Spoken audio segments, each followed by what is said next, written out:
Hi friends, അസ്സലാമലൈക്കും. ഇനി ഉണ്ടാക്കാൻ പോകുന്നത് ഒരു കോവക്ക തോരനാണ്. കടയിൽ നിന്നും വാങ്ങിയതല്ല, വീട്ടിൽ തന്നെ ഉണ്ടായതാണ്. നമുക്ക് പറിക്കാം. നന്നായി കഴുകി ഒരു പാത്രത്തിൽ ഇടുക. ഞങ്ങൾ ഇതിലേക്ക് പച്ചമുളകല്ല ഇടുന്നത്, നല്ല നാടൻ കാന്താരി മുളക് ഞങ്ങൾ വീട്ടിൽ തന്നെ ഉണ്ടായതാണ്.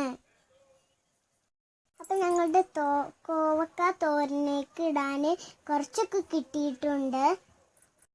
നല്ല അടിപൊളി ടേസ്റ്റ് ആക്കാരം ഇത് ഇട്ടാൽ. കോവക്ക ഒന്ന് ചെറുതായി കട്ട് ചെയ്തെടുക്കാം. തേങ്ങ, കാന്താരി, ചെറുള്ളി, കറിവേപ്പില. ഇനി നമുക്ക് ചട്ടി നല്ല എണ്ണ ചൂടായ ശേഷം അതിലേക്ക് നമുക്ക് ലേശം എണ്ണയും ഒഴിച്ച് കൊടുക്കാം. നമുക്ക് ചെറിയ ഉള്ളി, കറിവേപ്പിലയും ഇട്ട് കൊടുക്കാം. ഇത് നല്ല ബ്രൗൺ കളറായി വരുമ്പോൾ നമുക്ക് കോവക്ക അതിലേക്ക് ഇട്ട് കൊടുക്കാം.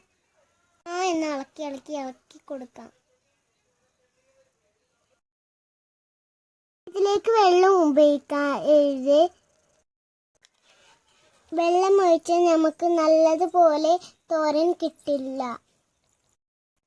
ഇനി നമുക്കിതിലേക്ക് 1 ടീസ്പൂൺ ഉപ്പ് ആഡ് ചെയ്യാം. നന്നായി ഇളക്കി കൊടുക്കാം.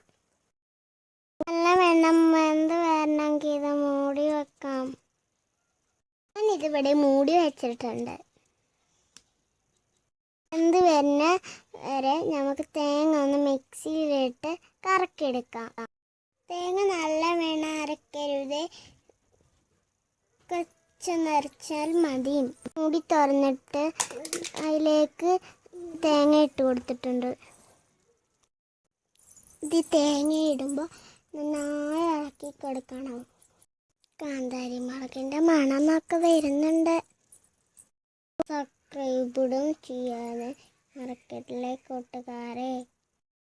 വീഡിയോ ആദ്യമായിട്ട് കാണാച്ചാൽ ഷെയർ ചെയ്യുക, ലൈക്ക് ചെയ്യുക, കമൻ്റ് അടിക്കുക, ബെല്ലേക്ക് അമർത്തുക. നമുക്ക് കോവക്ക തോരൻ റെഡിയായി വന്നിട്ടുണ്ട്. എല്ലാവരും വീട്ടിൽ ഉണ്ടാക്കി നോക്കിക്കൂടുണ്ട് കേട്ടോ. എൻ്റെ വീഡിയോ ഇഷ്ടപ്പെട്ടവർക്ക് ലൈക്ക് ചെയ്യാനും ഷെയർ ചെയ്യാനും മറക്കല്ലേ കൂട്ടുകാരെ.